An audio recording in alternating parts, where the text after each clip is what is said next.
Hello everyone, I am Soumya and welcome to Think Basic Folks. So to become eligible to write mains, we already know कि GS के साथ साथ हमें CSAT भी qualify करना है, जिसके लिए हमें 66.66 मार्क्स चाहिए या प्रिसाइसली एग्जाम में minimum 27 out of 80 questions net correct चाहिए. So far this seems easy. But now कुछ सेकंड्स के लिए खुद को इमेजिन करो एग्जाम डे पर that you are already very tired after giving the GS paper and ऐसे में सीसैट का पेपर स्टार्ट हो गया है. You have 2 hours for 80 questions and now मान लो स्टार्टिंग में ही कुछ ऐसे पैसेजेस हमें मिल गए जहां अपन ऑप्शंस में बहुत कंफ्यूज हो रहे हैं, फंस रहे हैं. हम फर्स्ट पैसेज पढ़ रहे हैं, आंसर नहीं निकल रहा है. हम दूसरे पैसेज पे गए, दूसरे में भी सेम चीज हुई. हमने तीसरा पैसेज भी ट्राई किया, उसमें भी देन सेम चीज रिपीट हुई. इन शॉर्ट शुरू के ही 5 से 6 क्वेश्चंस को हम आंसर नहीं कर पाए despite wasting 15 minutes on those questions. अब हमारे पास ना दिमाग में 2 चीजें दौड़ेंगी. पहला ये कि यार 5 मिनट और लगा लेते हैं इन क्वेश्चंस पे, क्या पता हम अच्छे से आंसर को मार्क कर सके ओएमआर में. हमने 15 मिनट तो ऑलरेडी वेस्ट कर दिए इस पे. या फिर दिमाग ये कहेगा कि अभी इन तीनों पैसेजेस के क्वेश्चंस को छोड़ो, हम फ्रेश माइंडसेट से नेक्स्ट क्वेश्चन को सॉल्व करते हैं.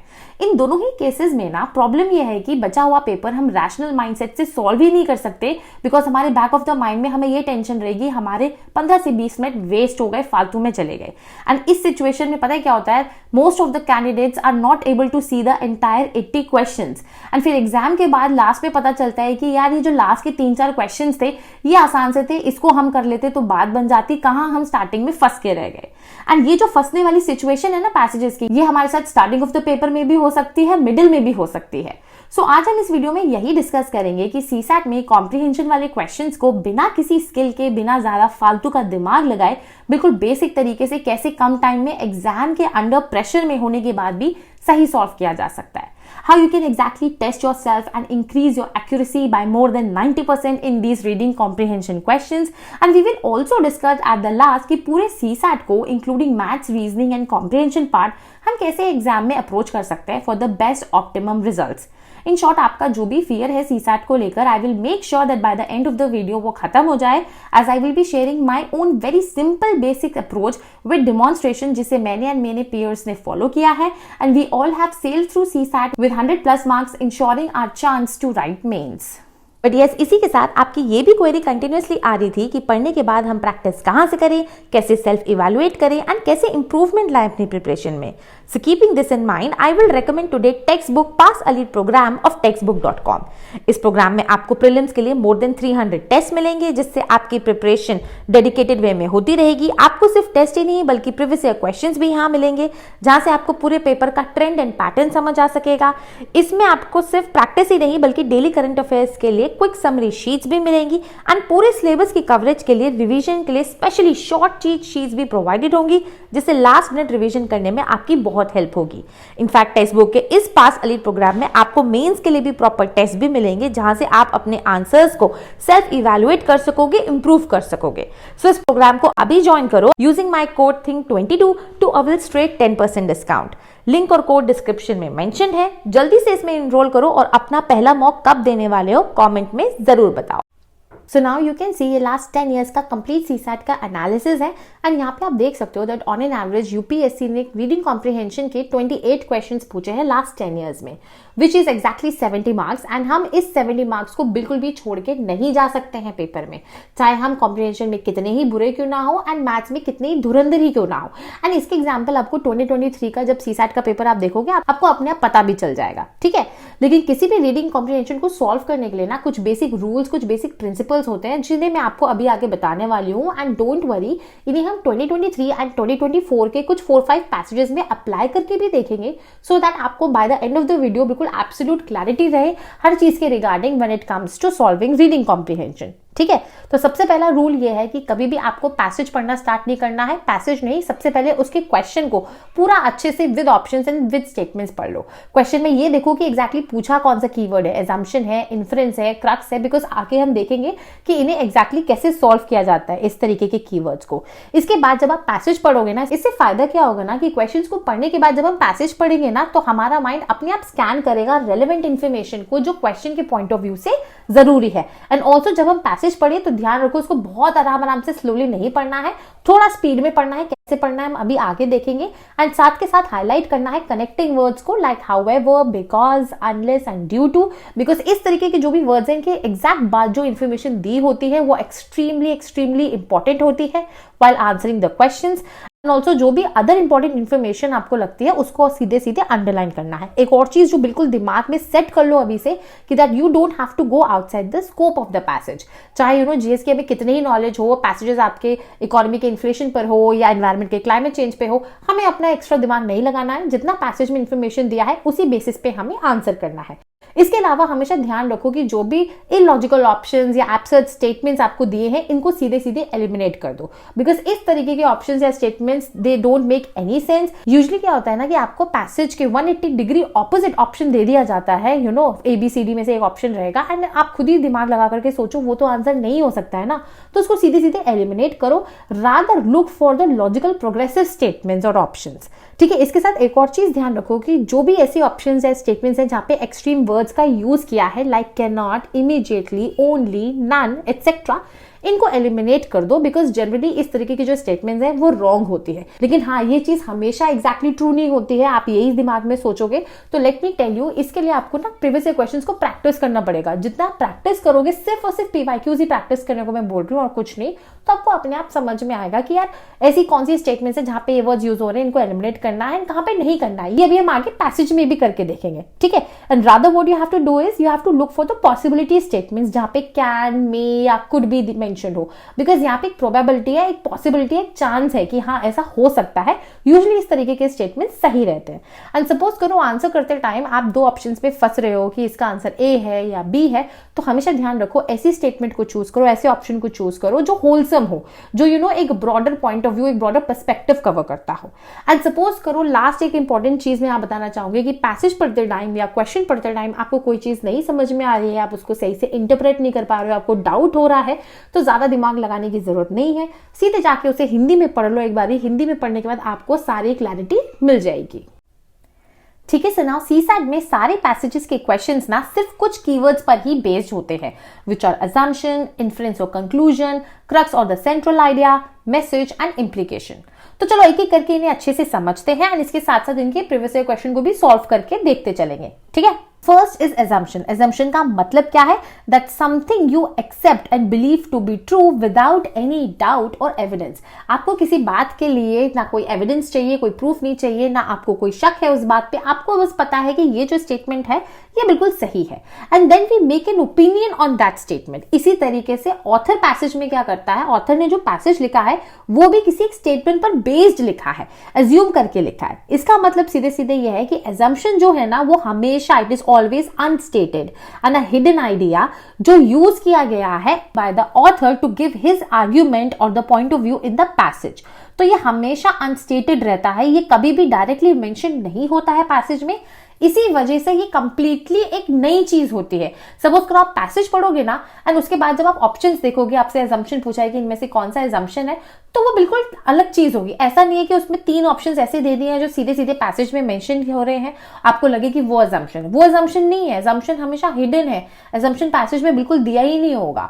बिकॉज एक कंडीशन आपको लेकिन ऐसी मिल जाएगी कि जैसे आप उस कंडीशन को पढ़ोगे तो आपको लगेगा कि हाँ यार पैसेज सेंस बना रहा है, इस पर बेस्ड ही शायद ये पैसेज लिखा है ऑथर ने, तो उसे assumption कहते हैं। इसका मतलब ध्यान रखो, assumption हमेशा पैसेज के पहले आता है, बाद में नहीं। अगर एक सिंपल सी मैं लाइन बोलूं, assumption पर बेस्ड ऑथर ने पैसेज लिखा है एंड उस पैसेज पर बेस्ड हम डिराइव करते हैं कि क्या इन्फ्रेंस या यानी कि क्या कंक्लूजन है, क्या कंक्लूड करना चाह रहा है ऑथर।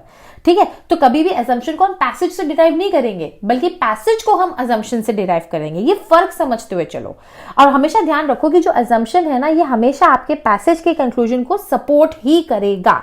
फॉर एग्जाम्पल यहाँ पे हम एक छोटा सा लाइन का पैसेज लेते हैं। मान लो आपको पैसेज दे दिया है सिर्फ इतना ही, that weather is not good outside, and आपको कई सारे ऑप्शंस में से एक ऑप्शन ये देखने को मिलता है that Soumya is walking with an umbrella. ठीक है, Soumya is walking with an umbrella. अब अम्ब्रेला की जरूरत क्यों पड़ेगी यार मुझे, खुद सोचो ना, क्योंकि कुछ तो वेदर खराब होगा बाहर, इसलिए तो मैं अम्ब्रेला लेके जाऊंगी ना, या तो बहुत ज्यादा तेज धूप होगी या बारिश हो रही होगी।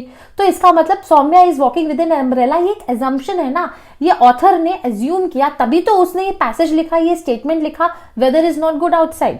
तो अब समझ में आ रहा है कि assumption क्या है, ठीक है। सो नाउ अब नेक्स्ट समझते हैं कि inference क्या होता है। तो देखो, it is the conclusion or the interpretation that is based on some evidence। अब ये evidence है क्या? आपका passage ही तो evidence है।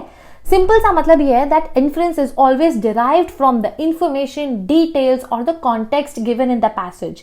इसका क्या मतलब हुआ कि इन्फ्रेंस या कंक्लूजन आपका हमेशा पैसेज के बाद आएगा। आप ऐसे ही पहले ही थोड़ी हवा में इन्फ्रेंस या कंक्लूजन निकाल लोगे।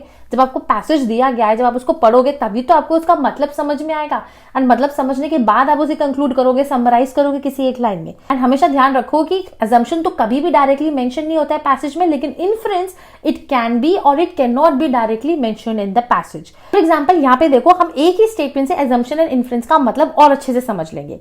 Everyone who watches this video will be more informed about the CSAT comprehension tricks.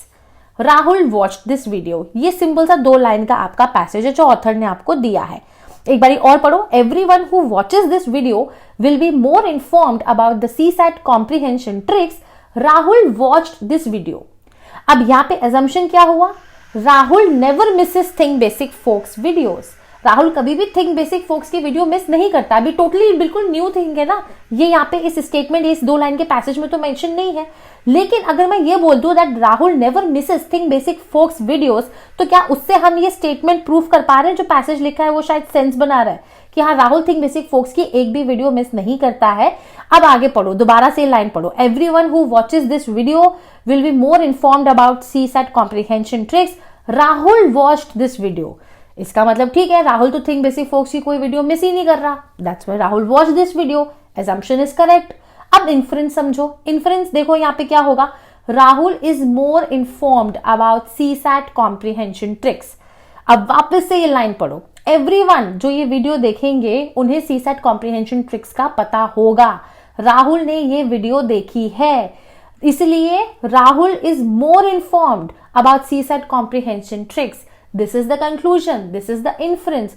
अब आई होप आपको एग्जैक्टली समझ में आ गया होगा कि assumption और इन्फ्रेंस में क्या फर्क है, सिर्फ इस एक एग्जाम्पल से, ठीक है।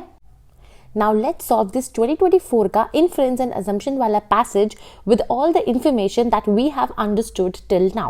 So the first thing is कि सबसे पहले questions और उसकी statements को पढ़ लेते हैं। तो देखो, क्वेश्चन नंबर 3 में inference पूछा हुआ है कि क्या inference होगा। यहाँ पे 2 statements है, पढ़ते हैं। Central banks cannot, extreme word, bring down the inflation without budgetary backing। बिना बजटरी बैकिंग के सेंट्रल बैंक इन्फ्लेशन कम नहीं कर सकता है, ठीक है। सेकंड स्टेटमेंट है, the effects of monetary policies depends on the fiscal policies pursued by the government, ठीक है। ये 2 स्टेटमेंट पढ़ ली। अब यहाँ पे क्वेश्चन नंबर 4 पे आ जाओ। यहाँ पे assumption पूछा है कि क्या assumption होगा। दोनों स्टेटमेंट्स पढ़ते हैं। Fiscal policies of government are solely, extreme word, responsible for the higher prices. And second statement is higher prices do not affect the long term government bonds. तो अभी 4 स्टेटमेंट्स हमने टोटल पढ़ ली हैं 2 questions के लिए। अब फटाफट पैसेज पढ़ेंगे। देखो, as inflation rises, even governments previously committed to budget discipline are spending freely to help households. Higher interest rates announced by central banks are supposed to help produce modest fiscal austerity because connecting word to maintain stable debts while paying more to borrow, government must cut spending or raise taxes. Without fiscal backup, monetary policy eventually lose traction.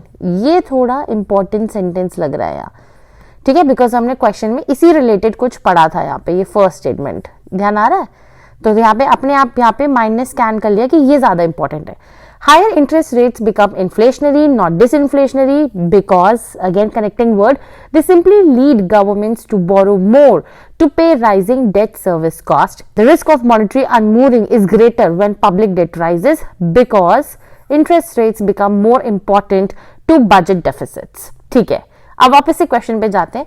Question number 3 में सीधे पूछा है कि logical inference बताओ। पहला statement है कि central banks can not bring down the inflation without budgetary banking, ठीक है। अब वैसे तो एक कैन नॉट देखते ही हमने क्या बोला था कि एलिमिनेट कर देना, लेकिन जब आपने पैसेज पढ़ा होगा तो आपने ये सेंटेंस पढ़ा होगा, without fiscal backup monetary policy eventually loses traction. तो बिना फिस्कल बैकअप के मॉनेटरी पॉलिसी ज्यादा कामयाब नहीं होगी, तो इसलिए ये स्टेटमेंट क्या हो गया, सही है ये स्टेटमेंट कि अकेले सेंट्रल बैंक इन्फ्लेशन को नीचे नहीं कर सकता बिना बजटरी बैकिंग के। अब दूसरा स्टेटमेंट देखो, effects of monetary policy depends upon the fiscal policies bye the government.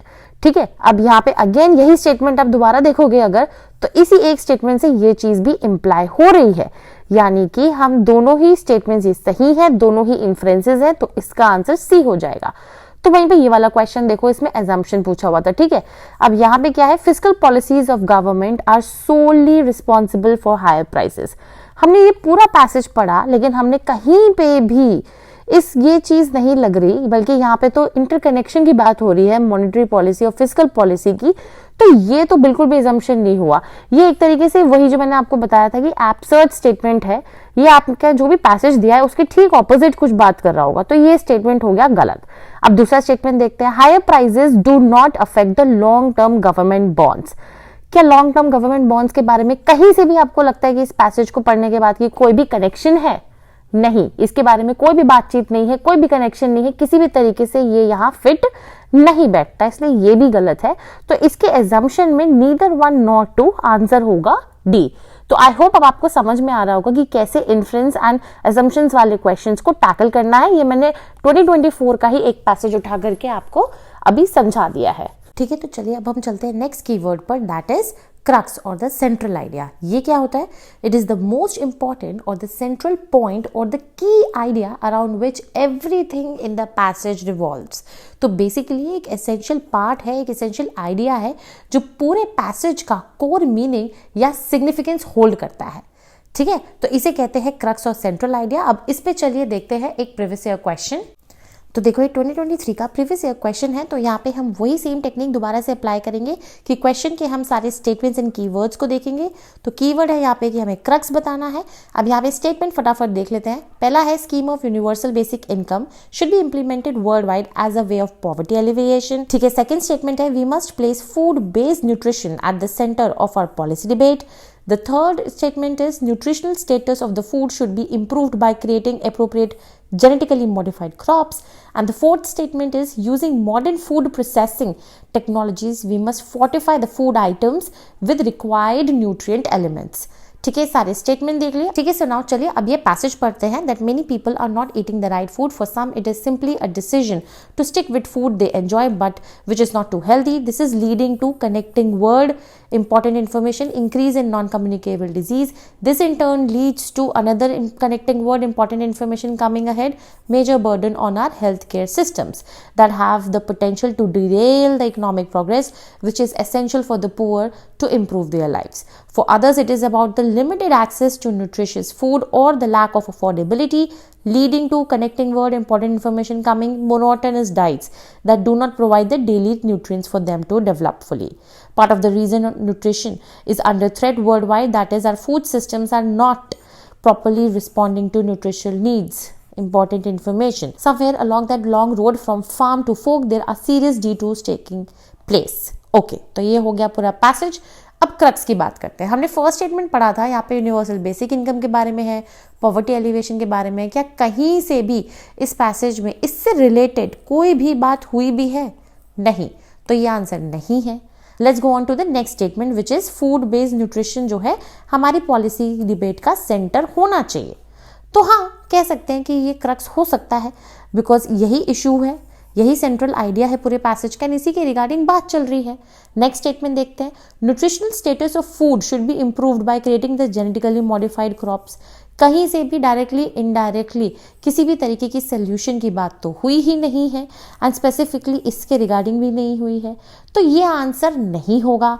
Similarly अगर आप ये भी लास्ट ऑप्शन देखोगे तो यहाँ पे भी फोर्टिफिकेशन की बात हो रही थी, ये भी एक सोल्यूशन है, सोल्यूशन के बारे में बात नहीं है, तो ये भी आंसर नहीं होगा। या फिर अगर हम दूसरी तरीके से भी सोचे तो ये दोनों सोल्यूशन का पार्ट है, लेकिन अगर हम सेकंड स्टेटमेंट को देखेंगे तो मैंने आपको बताया था कि होलसम स्टेटमेंट ही सेलेक्ट करनी है अमंग द ऑप्शंस, तो ये ज़्यादा होलसम स्टेटमेंट है, बिकॉज जब आप पॉलिसी डिबेट में इसको डिस्कस करोगे तो पॉलिसी में अपने आप सभी तरीके के पॉसिबल सॉल्यूशंस डिस्कस कर लोगे, तो इसका आंसर हो जाएगा बी। ठीक है, चलिए अब हम बात करते हैं नेक्स्ट कीवर्ड पे, that is the crucial message. ये क्या होता है? It is the overall broad idea और द ब्रॉड आर्ग्यूमेंट और the broad theme that the author is trying to convey in the passage. This is the message कि message क्या देना चाह रहा है ऑथर अपने पैसेज से। तो चलिए इस पे बेस्ड एक प्रीवियस ईयर क्वेश्चन देखते हैं 2023 का। So again by following the same rule, सबसे पहले हम क्वेश्चन पढ़ेंगे विद इट्स स्टेटमेंट्स। तो यहाँ देखो, businesses that cause emissions may need to close down और pay for pollution in future. ठीक है, नेक्स्ट स्टेटमेंट है, the only solution is technological development, only extreme word which is related to the issues of climate change. Third statement is waiting to deal with carbon emissions until the technology improves is not a wise strategy, not until. ठीक है, and the last statement is, since the future technological change is uncertain, new industries should be based on renewable energy sources. तो ये चारों statement पढ़ ली। अब आप एक काम करो, just pause this video and read this small passage. So ना अब पैसेज में मैंने ये कुछ हाईलाइट किए हैं, ये तो हो गए कनेक्टिंग वर्ड्स या इंपॉर्टेंट वर्ड्स। ठीक है, इसके बाद इंपॉर्टेंट इन्फॉर्मेशन दी हुई है एंड इस तरीके से सिर्फ इंपॉर्टेंट इन्फॉर्मेशन को ही हाईलाइट किया है। अब इस क्वेश्चन को सॉल्व करते हैं साथ में। तो देखो, सबसे पहला स्टेटमेंट जो बिजनेसेस के बारे में था कि इन्हें पे करना होगा, पोल्यूशन के लिए बंद होना होगा, क्या इसके बारे में किसी भी तरीके से पैसेज में कोई बात की है डायरेक्टली या इनडायरेक्टली? नहीं, बस एक लाइन बिजनेसेस के बारे में यहाँ दी थी, लेकिन इसका इस बात से कोई लेना देना नहीं है, इसलिए ये आंसर नहीं होगा। Now coming on to the second statement, that is the only solution, जो कि यहाँ एक एक्सट्रीम वर्ड था, is technological development related to the issues of climate change. Only solution, क्या सिर्फ यही सोल्यूशन हो सकता है? ये बहुत ही नैरो बात है। ठीक है, यहाँ पे टेक्नोलॉजी की बात तो की है, लेकिन यहाँ पे वर्ड लिखा है इट कुड मेक, ऐसा नहीं लिखा है कि इट विल ओनली मेक। तो ये आंसर नहीं होगा इस क्वेश्चन का, क्रूशियल मैसेज ये नहीं है। तो नेक्स्ट स्टेटमेंट देखते हैं, that waiting to deal with carbon emissions until technology improves is not a wise strategy. ठीक है, ये सोचा जा सकता है कि शायद ये आंसर होगा। वाई? बिकॉज यहाँ पे देखो हमने यही बात की है, that technological change meanwhile could make a future transition away cheap और माइट नॉट, लेकिन स्टिल हमारे पास टेरिबल चॉइस ही है, दैट इज या तो हम शार्पली एमिशंस रिड्यूस करें at a very expensive cost, या फिर हम सफ़र करते रहें। लेकिन लास्ट लाइन देखो, world can not afford recklessness on climate change. चाहे टेक्नोलॉजी से कुछ भी होता रहे, हम तब भी अफोर्ड नहीं कर सकते हैं, इस वजह से ये शायद आंसर हो सकता है। Now coming on to the last statement, जहाँ पे बात हो रही है कि जो फ्यूचर टेक्नोलॉजिकल चेंज क्योंकि अनसर्टेन है, तो न्यू इंडस्ट्रीज को रिन्यूएबल एनर्जी सोर्सेज पर ही डेवलप करना होगा। क्या इस बारे में कोई भी तरीके से बात हो रही है directly indirectly?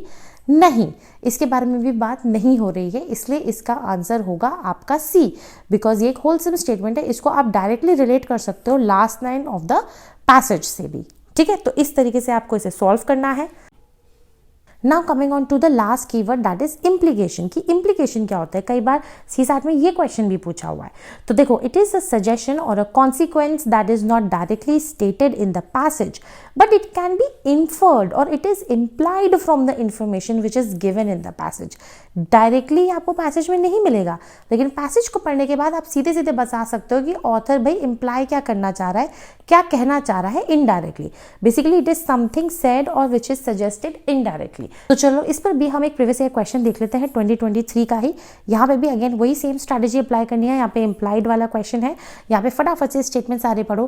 That education system must be strengthen in rural areas, large scale and effective implementation of skill development program is the need of the hour. For economic development, health and nutrition of only skilled work, extreme word, only skilled workers need special attention.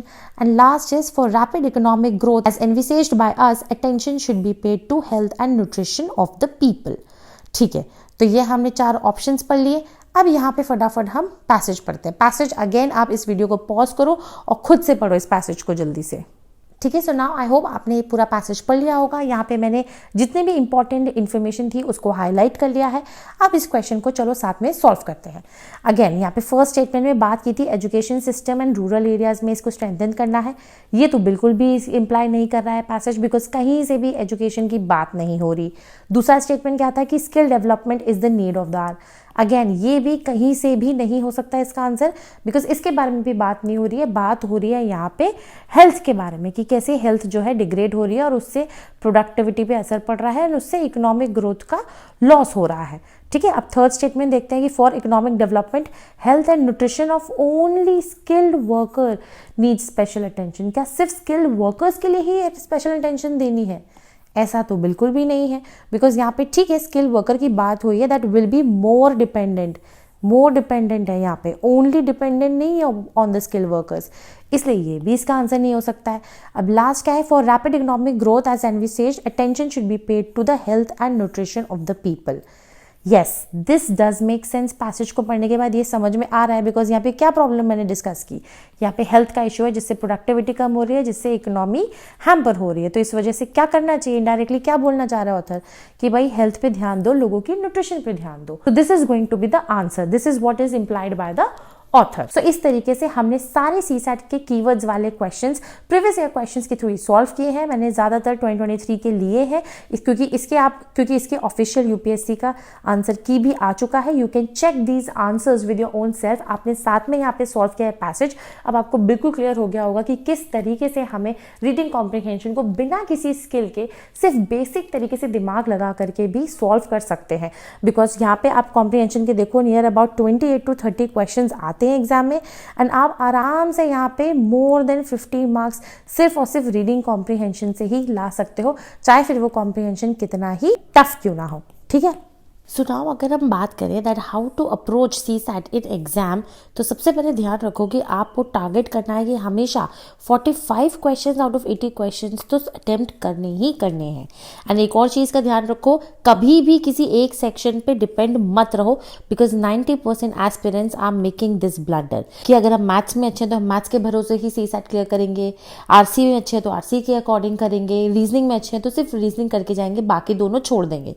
देखो यहाँ पे simple से बात ध्यान रखो कि किसी भी एक सेक्शन में, चाहे मैथ्स हो, कॉम्प्रिहेंशन हो, रीजनिंग हो, उसमें आपको अच्छा होना पड़ेगा, उसमें आप अच्छे रहो। किसी दूसरे सेक्शन में एवरेज मेंटेन रहो कि ना बहुत ज्यादा अच्छे हो ना बहुत ज्यादा बुरे हो, एंड तीसरे सेक्शन में आप बुरे हो सकते हो, कोई बात नहीं। अगर आपको नहीं आता है मैथ्स तो आप कॉम्प्रिहेंशन पे ज्यादा डिपेंड रहो, अगेन विद रीजनिंग। एंड अगर आपका कॉम्प्रिहेंशन अच्छा नहीं है तो फिर आप मैथ्स पे डिपेंडेंट रहो, अगेन विद रीजनिंग। दो का कॉम्बिनेशन हमेशा लेके चलो, लेकिन इसका मतलब ये नहीं है कि आप ये जो थर्ड सेक्शन है जिसमें आप अच्छे नहीं हो इसको आप स्किप कर दोगे। You don't have to skip it, you have to practise it. Practice कहाँ से करना है कि ये जो लास्ट के 2 मंथ है तो सिर्फ और सिर्फ प्रीवियस ईयर क्वेश्चन ही सॉल्व करो, कहीं किसी कोचिंग इंस्टीट्यूट या किसी और बुक से करने की जरूरत नहीं है। यूपीएससी की जो अपनी ऑफिशियल आंसर की है उससे आंसर मैच करो और इन प्रीवियस ईयर क्वेश्चंस को सॉल्व करते चलो। देखो सीसैट के ऊपर ऑलरेडी मैंने wholesome strategy for all these 3 areas, maths, comprehension and reasoning, कैसे अप्रोच करना चाहिए, कैसे प्रैक्टिस करना चाहिए अगर बिल्कुल कुछ भी नहीं आता है, कुछ भी नहीं किया अभी तक, वो मैंने इस वीडियो में डिस्कस किया हुआ है। And specifically maths and basic numeracy वाले पोर्शन को मैंने इस वीडियो में डिस्कस किया हुआ है। इस तरीके से आज रीडिंग कॉम्प्रिहेंशन को मैंने डिस्कस किया है। सो इन दोनों ही वीडियोस का लिंक आपको डिस्क्रिप्शन में मिल जाएगा, you can refer to them if you want to. इसके साथ हमेशा एक चीज ध्यान रखो कि कभी भी एग्जाम में ना सीधे डायरेक्ट पेपर स्टार्ट मत कर दो सॉल्व करना, कम से कम 5 मिनट लो और पूरे के पूरे 80 क्वेश्चंस को स्कैन करो जल्दी जल्दी विद स्पीड एंड मार्क करो उन क्वेश्चंस को जिसमें आप कंफर्टेबल हो कि इन्हें आप सबसे पहले अटेम्प्ट करने वाले हो। इससे क्या होगा ना, एक तो आपका टाइम सेव होगा एंड आपको पहले से पता होगा कौन से अटेम्प्ट करने हैं, तो आपको स्ट्रेस कम होगा कि मैं पूरे 80 क्वेश्चंस नहीं देख पाऊंगी, बहुत ज्यादा टाइम लग रहा है, बहुत ज्यादा फंस रही हूँ, बिकॉज आपने जो इजी क्वेश्चन है वो ऑलरेडी मार्क कर लिए हैं कि सिर्फ यही अटेम्प्ट करने हैं। टफ वाले क्वेश्चंस को बाद में देखेंगे, उसको पहले नहीं सॉल्व करना है। इस वजह से आपका कॉन्फिडेंस भी बूस्ट होता रहेगा लगातार in that exam duration of those 2 hours. इसके साथ एक और चीज जो आपको लास्ट में ध्यान रखनी है कि कभी भी एग्जाम में एक सेक्शन के क्वेश्चंस को एक साथ सॉल्व नहीं करने हैं कि हम मैथ्स में अच्छे हैं तो सिर्फ मैथ्स के क्वेश्चन को स्कैन करके सबसे पहले मैथ्स के सारे करेंगे, फिर हम रीजनिंग के करेंगे और फिर हम कॉम्प्रिहेंशन के करेंगे। ये टेक्निक बिल्कुल गलत है, मैं पहले ही बता रही हूँ, इसमें फंस जाओगे and it will not help you clear the prelims. Rather इससे आपका टाइम एक तो और ज्यादा वेस्ट होगा, क्वेश्चंस को इतना ज्यादा इन डेप्थ में स्कैन करने में प्रोडक्टिविटी भी कम होगी, बिकॉज अगर आप कहीं पे फंस गए ना तो आप उसी क्वेश्चन में घूमते रह जाओगे एंड उसके बाद भी अगर आप नेक्स्ट क्वेश्चन उसी सेम सेक्शन से अटेम्प्ट करोगे तो आपका माइंड भी कहीं ना कहीं टायर्ड हो जाएगा और उतना बेस्ट प्रोडक्टिविटी लेवल पे वर्क नहीं करेगा, जिस वजह से आपका फियर बढ़ता जाएगा। तो आपको क्या करना है, जिस तरीके से पेपर दिया हुआ है बस उसी तरीके से चलते जाओ, उसी में बस मार्क कर लो कि हाँ ये वाला कॉम्प्रिहेंशन का क्वेश्चन इजी लग रहा है, छोटा पैसेज है, 2 क्वेश्चन है, ये करूंगी। इसके बाद अगर सीक्वेंस वाला क्वेश्चन है तो ठीक है ये भी इजी सा है, ये कर लूंगी। उसके बाद डायरेक्शन वाला आ गया वो कर लूंगी। टाइम एंड वर्क उसके बाद आ गया, तो ये इसमें मैं अच्छी नहीं हूँ, तो इसको मैं अभी नहीं करूँगी, इसको स्किप कर देते हैं। उसके बाद कैलेंडर आ गया, तो ठीक है कैलेंडर में कंफर्टेबल है तो वो करेंगे। इस तरीके से मार्क करो, ऐसा नहीं कि हम सिर्फ मैथ्स वाले कर रहे हैं, कॉम्प्रिहेंशन को बाद में देखेंगे, रीजनिंग को बाद में देखेंगे, इस तरीके से नहीं करना है। सो आई होप अब आपको क्लियर हो गया होगा कि CSAT को एग्जैक्टली कैसे अप्रोच करना है फॉर प्रीलिम्स। लेकिन फिर भी अगर आपके कोई भी डाउट हो, so you can do let me know in the comments below. मैं बहुत जल्द मिलूंगी आपसे नेक्स्ट वीडियो में।